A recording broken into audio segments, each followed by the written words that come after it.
What up, y'all? It's your boy OD. We're here with an all new episode of ODeezy Reads the Beezy. That's right, y'all. It's ODeezy Reads the Beezy. Oh, oh. ODeezy Reads the Beezy. Oh, oh. ODeezy.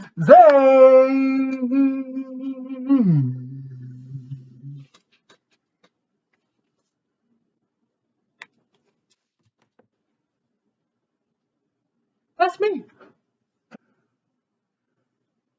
Today, I've got a crazy one for you.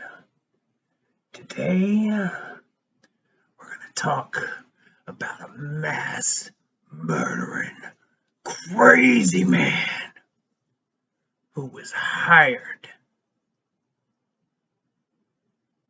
nay, simply asked if he would kill one person. But then he decided to kill a lot of them for no reason but because. Meh, you'll see. You'll see. All right, let's get right into it. All right, shall we? All right, we're in Samuel chapter 22. This part that I found starts with verse 8. It's verse 8 and verse 9, chapter 22. All right. Hold on. Before we get started, let me adjust these lights because they keep fading in and out, and it's kind of creeping me out. So, hold tight. All right. No more spooky. No more spooky. So, Samuel, chapter 28. Samuel. We're here in Samuel, chapter 22, verse 8 and 9. Follow along if you can, all right? We're on page 321. 321 of your Gideon Bible. And the king said to Doeg, "Turn thou and fall upon the priests." And Doeg, the Edomite, turned, and he fell upon the priests, and slew on that day 75 persons that did wear a linen ephod. And Nob, the city of priests, smote he with the edge of the sword both men and women, children and sucklings, and oxen and asses and sheep with the edge of the sword. This story relates to something, a story that I told a few weeks ago regarding Saul and the medium and trying to contact Samuel, and God not really being okay with all that shit. All right, God got sick of his shit, didn't want Saul to be king. He's going to be making David king of Israel, and Saul's not really all that happy about it. All right, so in the midst of all this happening, Saul puts a bounty out on David. All right, he's like, I need y'all to kill David before this gets out of control and I'm not king. All right, because I should be the king. I'm the first king. Let me be king. Fuck David. All right, but you know, the guards he had, they were like, I don't know, Saul, man. You know, he's pretty godly, and God's looking out for him, man. And things ain't been doing what you do. So, look, Saul can't get anybody to do his dirty work. All right, but this guy, there's this one guy. He's an Edomite. Basically, that's just the ancient people living in Edom, which is just south of the Dead Sea. Okay? All right. So, Doeg, Doeg, the Edomite, is like, well, I'm kind of fair game for this. I could use a few extra bucks. I could use some favor with the king. Let me go after this David fella. So now all of a sudden Saul, he done got himself Doeg, the bounty hunter.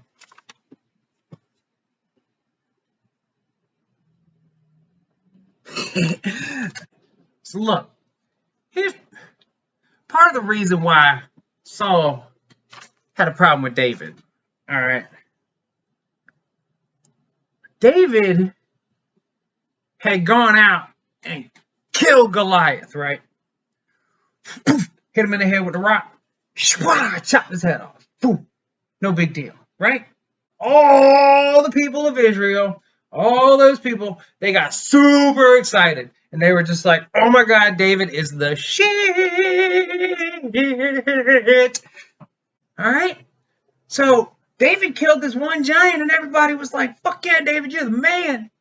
Saul had been doing all this stuff, and everybody was just like, yeah, you're all right.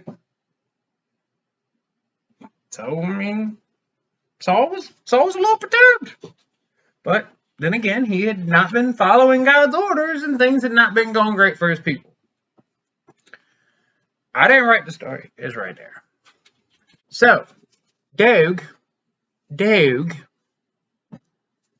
is out looking for David. All right? He's out looking for David. Comes across David. He sees David, and he's talking to Ahimelech. Now, Ahimelech is one of the priests who's cool with David. All right? But he's supposed to be cool with Saul. And he knows that Saul is looking for David. But he's not going to turn David in because he's got David's back, right? See, that's what I was getting at. Yeah. All right, so look. It was at that time that he said, hey, David, you look hungry. And David's like, yeah, but I need some food. And Ahimelech's, well, I don't really have nothing. And David's like, well, y'all got some bread that you donated to God earlier. It's consecrated. I know that, but that was earlier. And like, I'm hungry now. And that bread's just sitting there. God's not eating it. And I'm hungry. Can I? And Ahimelech was like, yeah, fuck it, here you go. Oh, and look, while I'm giving you this consecrated bread that's just been chilling out here all day, getting stale as fuck, here, have this. And he reaches down and he's like, he's like, here, have the sword of Goliath that you used to cut his fucking head off in battle, David. Yeah. Surprise! Plot twist! David just got his fucking sword back. Shooty, swing! Holy shit, y'all. So look, David gets his sword back. Doeg sees all this happening. And Doeg's like, oh no. Ooh, that's scary. I'm not messing with David. David got that big ass sword right now. I'm gonna get the hell on out of here. So Doeg hightails it on out of there. All right, he runs back to Saul, and he's like, Saul, bro. So, got some bad news. David's in town. Ahimelech knows, and he gave him the sword. Not good. So Saul's like, well, I'm gonna solve this problem. God, that was dumb. But anyway, so he's like, you know what? Fine. Ahimelech, I'm going to put him to death. Go get him.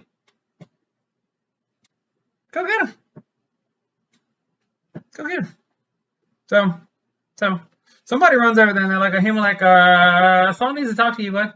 It's nothing important. You don't have to worry about anything. You know, just want to go talk to him for a minute. You know? And so Ahimelech does. And while he's standing there, Saul's like, hey, bud. What you know about this David feller coming into town? I'm like, oh, I don't know. I'm like, well, pray tell, I heard rumor that you gave him a sword that belonged to the guy that he killed. Not only did it belong to that guy, but it's the same sword that he took off the guy and cut his head off with. And then y'all just took that sword away from him because he was all tiny and scrawny and he could just carry a slingshot at the time. But now he's big and strong and can carry the fucking sword and y'all gave it to him. And Ahimelech's like, well, screw you, buddy. And Saul's like, oh yeah? You gonna die. So he looks at his guards and he says, guards, kill him.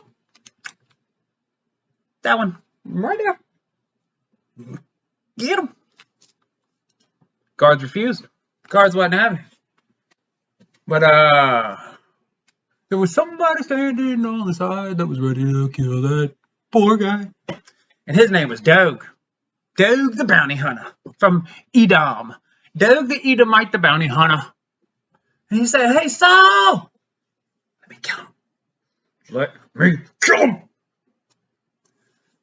So Saul said, sure. So then Dog pulled out his sword and he killed Ahimelech.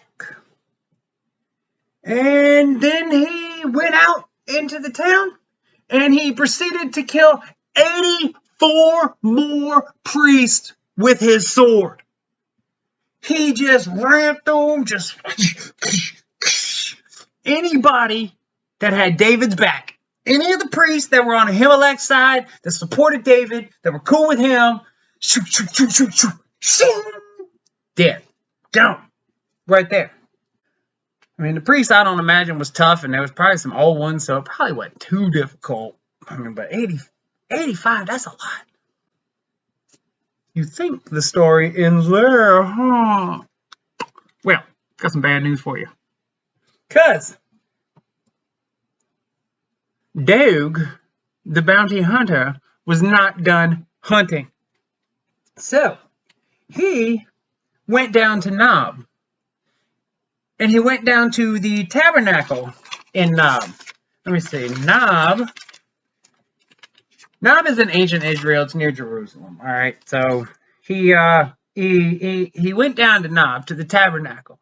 And there, he found the priests' families. And like it says right here, like I said when I was reading earlier, the men, the women, that's brothers, uncles, cousins, sisters, mothers, aunts, all the children, the sucklings, which is, the newborns doing the thing, the oxen, the asses, all the sheep, all of them. Not only did he kill all of those people and animals by himself, did that shit with a sword. The original, the OG Dog the bounty hunter went out there, slaughtered 40, what did I say? 85 priests. Okay. I think I said 84 or 45 earlier, but I was wrong. 85, because 4 score is 80. I figured that out doing the research for this because I didn't know. I know we got the Abraham Lincoln thing, but I didn't know, man. All right, so look, 4 score means 80. So he killed 85 priests, one of which was Ahimelech, who gave the sword of Goliath back to David. So that's when shit's about to hit the fan, y'all. And things go crazy from there, at which point you end up at Saul needing to get a hold of a medium to contact a medium to get a hold of Samuel to help fight the Philistine army and to deal with all the shit. And then he gets wounded in battle at some point. Saul does. He gets wounded in battle at some point, and then he kills himself to avoid capture. Great and powerful king of Israel, Saul, killed himself to evade capture. But not before he hired a man to murder 85 priests and their entire families and all their livestock. Praise God, y'all. I'm ODeezy, and this has been ODeezy Reads the Beezy.